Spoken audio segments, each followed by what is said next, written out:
This is Donald Parham. You're listening to Chargers Unleashed, part of the LAFB Network. Stay jiggy. Hey, this is Chris from the second, Chargers outside linebacker, and make sure you check out Chargers Unleashed. Shout out to Chargers Unleashed, Sebastian Joseph Day, you know the vibes, we outside. You checking in with Mike Williams from the LA Chargers, and you're tuning in to Chargers Unleashed. You're listening to the Chargers Unleashed podcast with your host, Dan Wolkenstein and Jake Hefner. Welcome to another edition of Chargers Unleashed. Jake Hefner and Dan Wolkenstein here with you from the LAFB Network.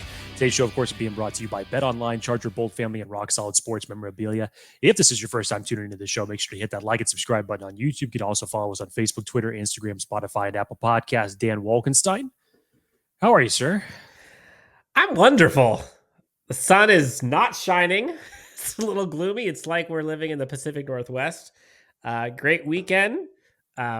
We saw some interesting news over Friday through Sunday with some transactions both in and outside of Chargers world. But hey, week 2, Chargers free agency starting now. Late breaking news, which we'll get into here in a second. Chargers are not going to be signing Dalton Schultz.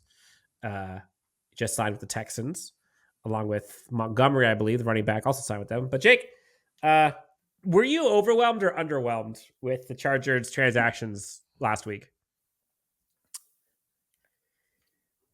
I wouldn't say I was either, actually. I thought based off of what they had in cap space, we all had to feel realistic about that they could only do so much. They weren't going to be as big-time players as they were the year prior. And when you look at 3 of the biggest names that the Chargers wanted back, that you felt like they needed back, if you weren't able to get some of these guys back, that it was going to leave a huge void on your team in the likes of Drew Tranquil, Trey Pipkins, and Morgan Fox, the Chargers were able to bring back 2 of them. And 2 of them on very, very reasonable deals compared to what the rest of the market was getting.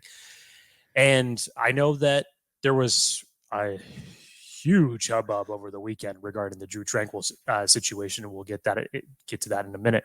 But the Chargers were all, as far as free agent players were concerned, outside of the Eric Kendricks and possible John Johnson signings, their priorities were a lot with their internal free agents, and still you could still end up bringing some back. Didn't even mention the Donald Parham situation. It's great to see him come back, and again on another reasonable deal on there. J.K. Scott coming back, that was a necessity based on how he performed last year. But you look at this now, and with the cap situation that the Chargers were in, your internal free agents were most likely going to be your main priority. And give it to the market, because the market has actually been in the Chargers' favor to help bring them back. So you have to acknowledge that as well. But I was neither underwhelmed or overwhelmed. I thought that they played the market well. I thought they have been fortunate to get certain guys back that we felt that their contract numbers and based off of their performance was going to be way out of what they were going to be able to afford. And the market broke in their favor, and they took advantage of that. And you have to even if it's not from a big spending spree, you taken everything from the restructures to re-signing key players to reasonable deals that fit in your cap situation and still gives you enough to bring in more. That this has been a very nice job done in the last week and a half by Ed McGuire and GM Tom Telesco. 100%. I'll give my take on that, but before we get into that, Jake, over or under? I'm interested to know what this question is today. Over or under? Number of free agents brought in externally this week. We've missed on a couple of them last week when we were saying over 0.5. Mm-hmm. So let's put it at 0.5 again. Well, it's Monday, so now we got 5 days to play with. Let's play the odds, and let's say over. Deal. Anyways, all right. BetOnline remains your best source for all the latest odds, team matchup info, player news, and game trends over at BetOnline. And as your continued source for all sports wagering information, BetOnline features live betting, free contests, and giveaways all season long. So make sure you head on over to betonline.ag today to join and receive your 50% welcome bonus with the first deposit. Make sure to use that promo code BELIEVE, that's BLEAV, to receive your rewards. Bet online, where the game starts. All right, so let's start off with the bad news. Drew Tranquil is not going to be a Los Angeles Charger in 2024 or 2023. Well, I could say 2020. Well, technically 2024 because the season goes into then, and most likely the Chiefs are going to be playing in 2024 because they are defending Super Bowl champions. Drew Tranquil signs with the Kansas City Chiefs for a deal up to $5 million. A lot of drama this weekend with quote unquote sources from many folks, myself included. And if we're being honest, these sources probably, most likely, 100%, come from both sides. Drew Tranquil did not resign with the Chargers, ends up signing with the Kansas City Chiefs. One side, i.e. the Chargers side, again, not the Chargers specifically, but that camp with that image is saying they offered something. Tranquil said he wanted to go test the market. Tranquil went and tested the market. Chargers said, all right, well, if you're going to go do that, then we're going to do our own thing. Went and got Eric Kendricks. The market dried up. Drew Tranquil came back. And the Chargers essentially were saying the money we had for you before, no longer have because you paid Kendricks. Then Tranquil goes out and tries to find the best offer he can get. For whatever reason, goes the Chiefs. That's one side. Other side, Drew Tranquil side would say, or has been on record now saying that they did not receive a contract from the Chargers for Drew Tranquil. Chargers never offered them one. They never received one.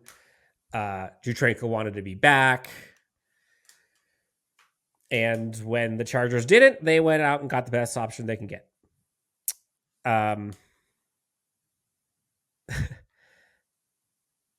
Now, there's a whole bunch of drama over the weekend about, who's right, who's wrong, whose sources are correct, whose sources are incorrect, who has sources, who doesn't have sources.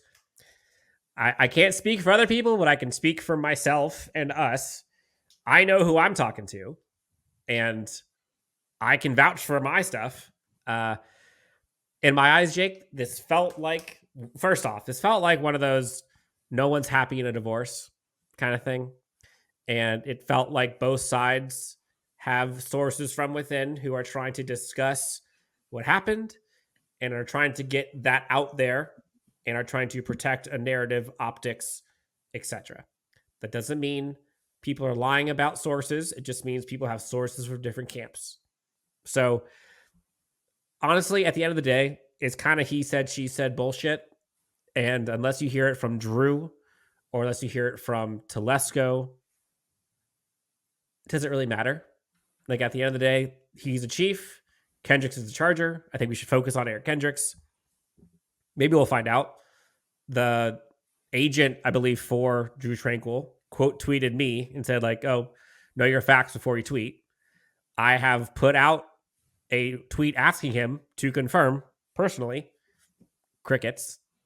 We'll find out. I know what I've been told. So overall thoughts generally on that, like, does it matter? I'll tell you what my best source was over the weekend, my phone. I have never been more happy to be away from all this hubbub. I was at a staycation with my wife for our technically our third/first wedding to wedding ceremony anniversary. Congrats, by the way. Congrats. Thank you. Appreciate that. And I get to the hotel and I just see Twitter has just lost its damn mind. So the best source for me was my phone because I'm just sitting back with popcorn watching the show. To your point, Dan, yeah, I'll speak to the only thing that I can speak on related to the Drew Tranquil aspect. And this is just my opinion on the matter. It's just not dealing with any sources or anything like that. This is just me personally on the situation of him no longer being a Charger. It's extremely unfortunate. And it makes fans have to, in some form or fashion, relive what took place with Kaiser White 1 year ago. And I know what I saw from Kaiser White when that news broke. He had a very interesting statement to say to Drew in regards to his relationship going forward and what had taken place with the organization. And it is unfortunate, especially when you see the numbers and when you see him go to a team like the Chiefs, obviously a division rival, that makes it hurt even more. And when you see a player of his caliber coming off of the year that he had, a lot of us felt like his market was going to be a hell of a lot higher than the contract that he ended up signing for. He and his agent probably thought that. So we as a fan base and people who cover the team know how vital of a player Drew Tranquil was to this team. And the writing was kind of on the wall when the first free agent signing of Eric Kendricks came forth.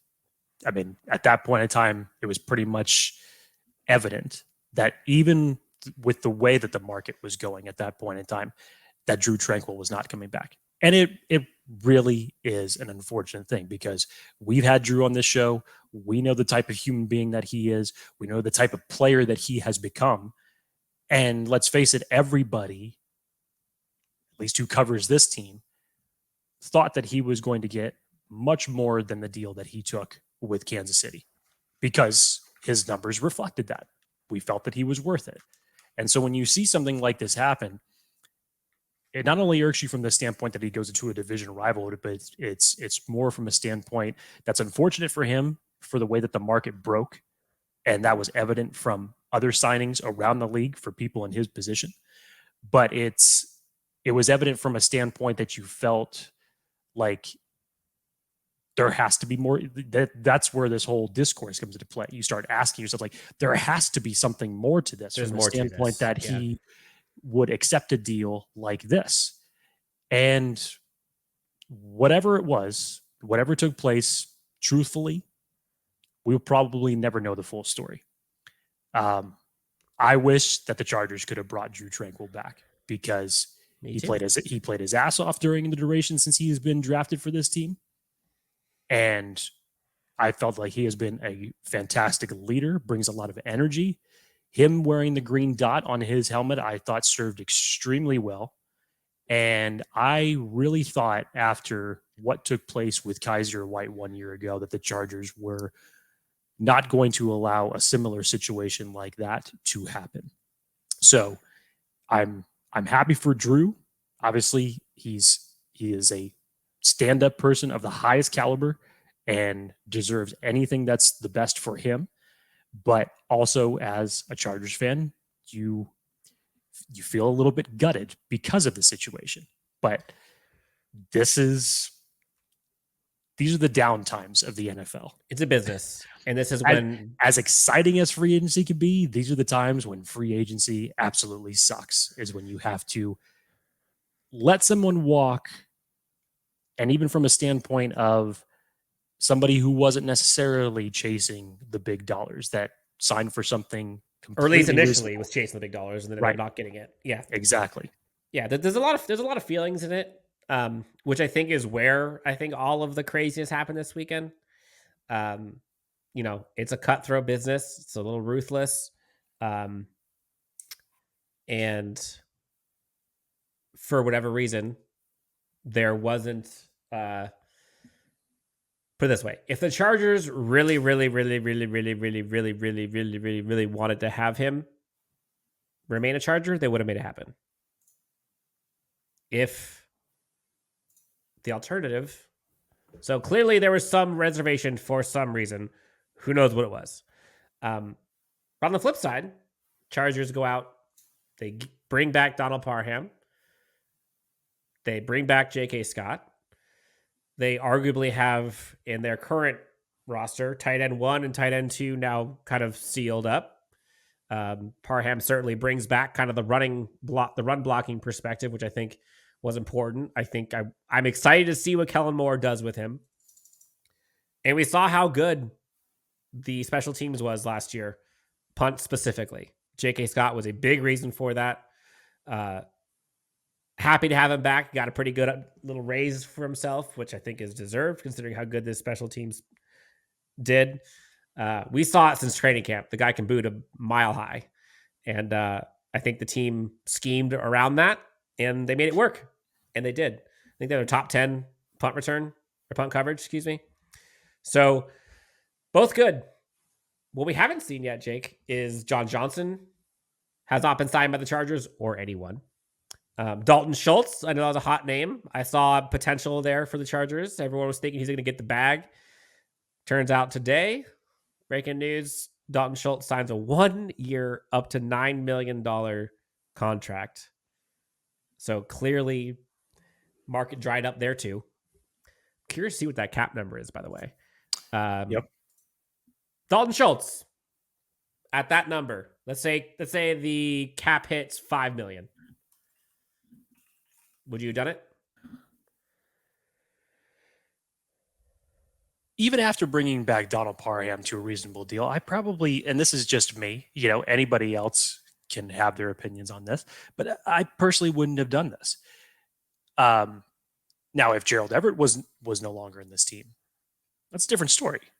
Obviously, you connect the dots and it makes all the sense in the world while bringing him in would make sense, obviously, with the relationship to Kellen Moore, for what he has done as a tight end during his time in Dallas. It gives you a very dynamic weapon for Justin Herbert in that circumstance.